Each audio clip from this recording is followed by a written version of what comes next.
Person suicide commit करता है तो क्या सुसाइड कमिट करने के बाद जिस पर्सन ने हरास किया था, परेशान किया था, उसको जिम्मेदार ठहराना सही होगा? ऐसे ही केस आया है सुप्रीम कोर्ट के सामने।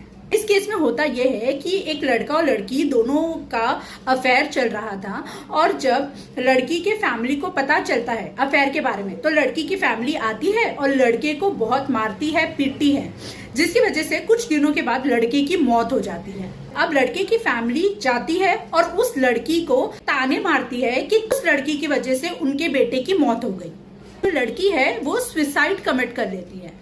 अब जो लड़की की फैमिली होती है वो पुलिस स्टेशन जाती है और जो लड़का मर चुका है उसके फैमिली के ऊपर जाके एफआईआर करवा देती है सेक्शन 306 ऑफ आईपीसी में, जो कि है अबेटमेंट ऑफ सुसाइड। यहाँ पे जिनके खिलाफ एफआईआर हुई है वो जाते हैं हाई कोर्ट एफआईआर को क्वॉश करवाने के लिए, खत्म करवाने के लिए, और वो फाइल करते हैं पिटीशन अंडर सेक्शन 482, लेकिन हाई कोर्ट उनकी पिटीशन को रिजेक्ट कर देता है। फिर वो लोग सुप्रीम कोर्ट जाते हैं एफआईआर और चार्जशीट को क्वॉश करवाने के लिए, उसको खत्म करवाने के लिए।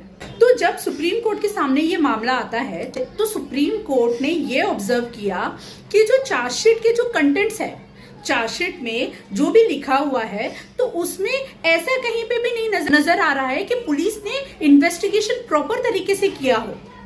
मतलब जो भी कंटेंट्स जो एफआईआर में लिखे हुए थे वही कंटेंट्स चार्जशीट में है। चार्जशीट का मतलब क्या होता है कि एफआईआर जब हो जाती है उसके बाद पुलिस इन्वेस्टिगेशन करती है और पुलिस को इन्वेस्टिगेशन में क्या क्या नई चीज मिलती है तो वो चीज को पुलिस को चार्जशीट में डालना पड़ता है।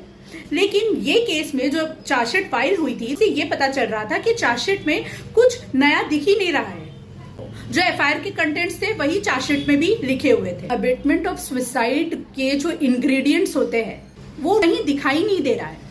ये जो सेक्शन है ये कब अट्रैक्ट होता है, जब जो हरासमेंट है वो इस लेवल का होना चाहिए कि पर्सन के पास कोई दूसरा ऑप्शन ही ना हो, सुसाइड के सिवा, मतलब अपनी जिंदगी खत्म करने के सिवा और कोई दूसरा ही ऑप्शन नहीं नजर आ रहा हो। तो अगर ये जो केस है ये इनके ऊपर चलता रहा तो ये होगा abuse of process of court.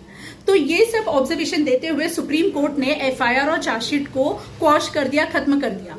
लेकिन सुप्रीम कोर्ट ने डायरेक्टर जनरल ऑफ पुलिस को ये डायरेक्शन दिया है कि एक स्पेशल टीम बनाया जाए और इस केस को फिर से री इन्वेस्टिगेट किया जाए, वापिस से इन्वेस्टिगेशन करने के लिए बोला गया है उनको।